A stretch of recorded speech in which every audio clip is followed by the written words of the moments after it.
This is RealAgriculture.com Seedpod, the podcast that gives you insight into the Canadian seed industry.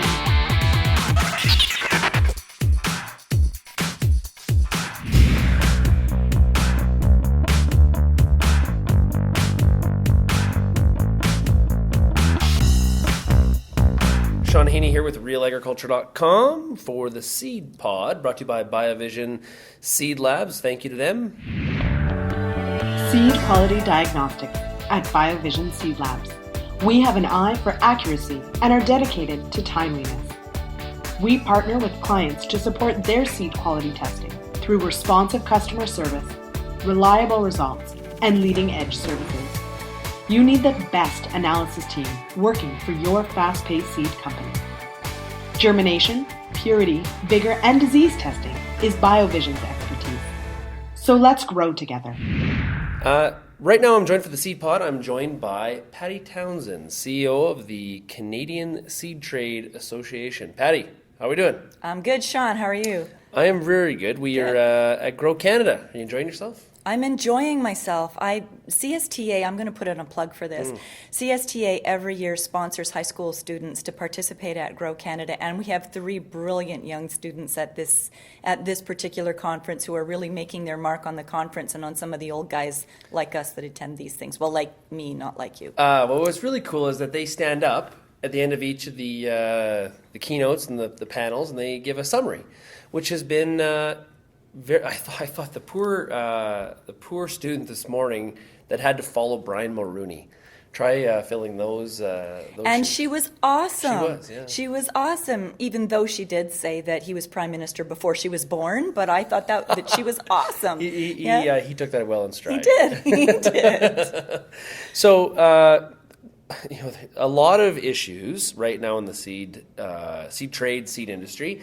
This morning, Brian Mulroney spoke about leadership and the need for leadership in Canada, and the seed industry really is in a time of needing leadership because we have a lot of issues.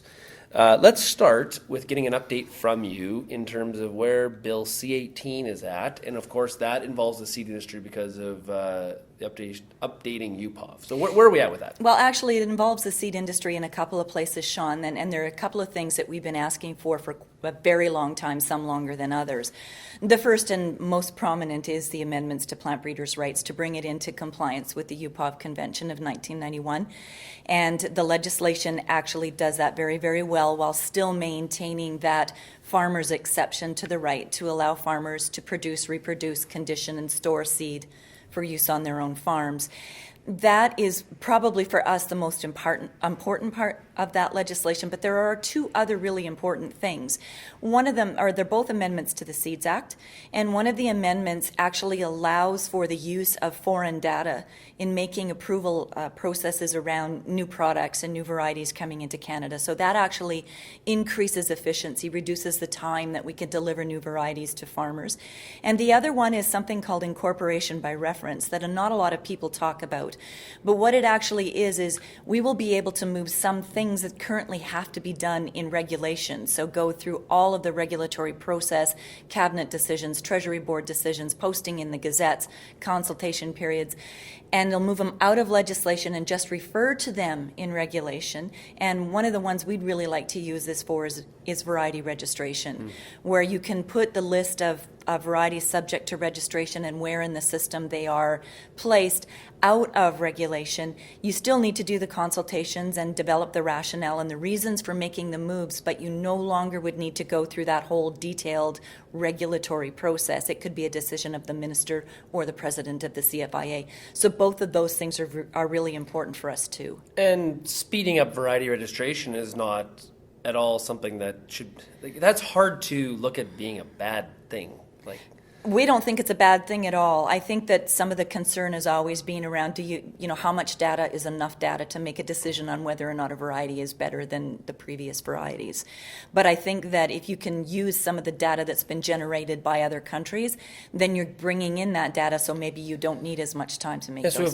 If we have a wheat variety in North Dakota, or we have a wheat variety in the UK that has been even in the system commercially for a while, it seems ridiculous to start from square one. one and have to go through that whole process again as if it's a brand new That's right. thing. Yeah, if the work's already done, why repeat it? Yeah. Yeah. Well, it's kind of the Canadian way, isn't it? It is. It is. So, where is this at in terms of the political process, this bill? The bill is currently at second reading in the Senate, so it's gone through first, second, third reading committee and report stage in the House, and it's moved into the Senate. And in the Senate, each senator gets to speak for 20 minutes and have a debate around it at second reading.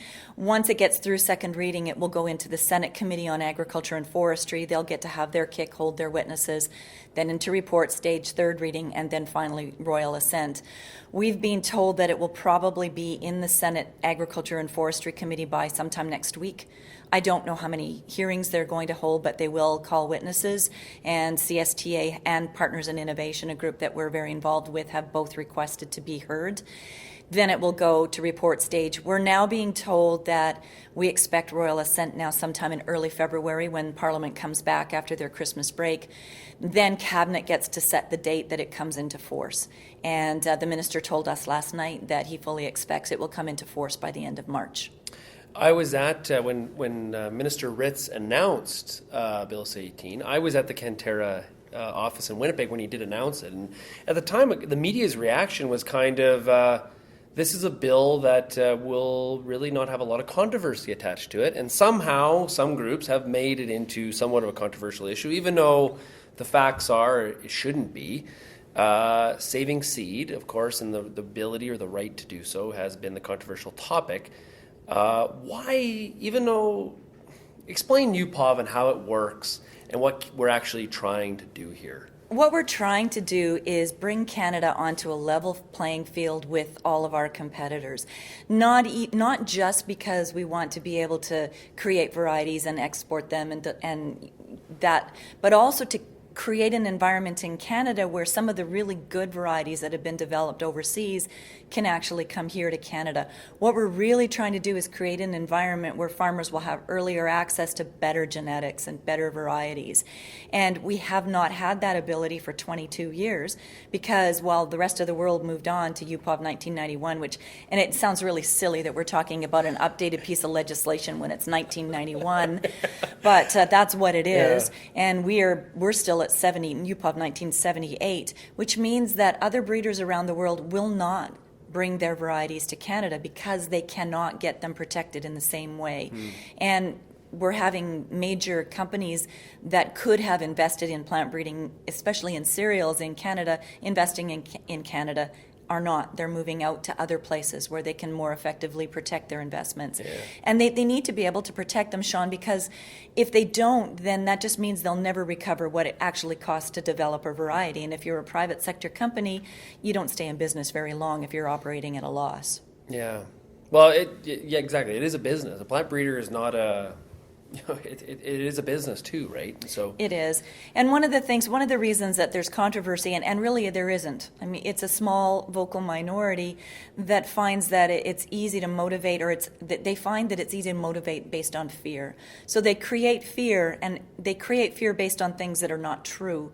And they've been very successful to do that over years. In fact, they're the ones that defeated plant breeders' rights in 1999 when they tried to introduce new amendments to plant breeders' rights.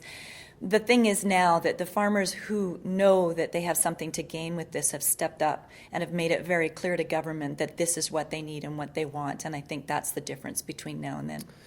Is there a fear that Canada is not viewed internationally as a country that's accepting of a place to invest? So whether it's new varieties, obviously the neonic issue that's going on in Ontario with the sort of a ban, is sort of creating this environment where there is sort of a lack of respect of science? I think there's a lot of people around the world that are watching Canada and shaking their heads in wonder right now.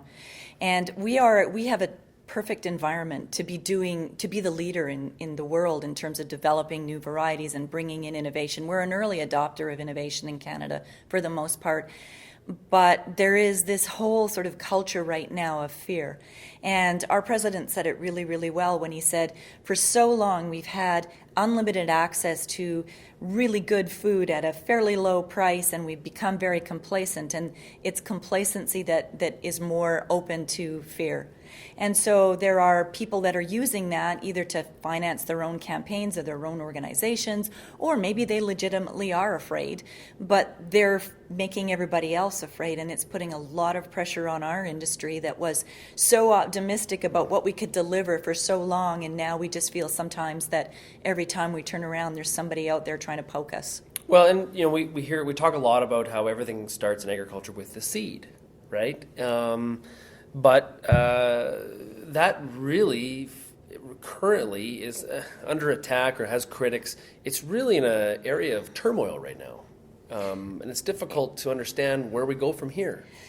Where we go from here is we just need to, and this was one of the really good things about one of the sessions we had in this meeting, was we need to better understand what people are fearing and work with them and address their questions and be transparent and be inclusive, because really seed is this little package that just carries the future.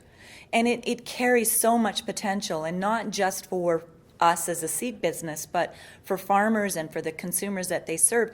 We're carrying health, we're carrying a smaller environmental footprint. People should be so excited about seed. And that's what we need to do, is try to create that kind of excitement. Yeah. So, where does, I guess, from Seed Trade's perspective, or is variety registration and Bill C-18 and is that really what's your focus and working on right now? Right now, probably our top priorities are to keep our government focused on science. And we need to make sure that we have a very good regulatory system in Canada. And at this point, our government and our federal regulators are still very focused on science. Science is the only thing that you can duplicate, that you can repeat, that you can measure. And you can't measure consumer perception. You can't measure fear, really.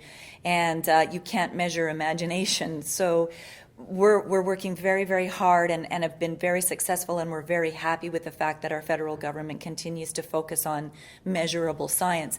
We have challenges provincially, but we know that we're going to have to work with whatever different provinces come out with, and we're going to have to explain to them how and if we can help them move towards those kinds of goals and help them to refocus themselves on actual measurable things that can be done to reach the goals that they have established for themselves. Well, Patty, it was great talking to you. We'll do this again soon sometime, Cool. and it's great to talk to you. All right, thanks, Shaun.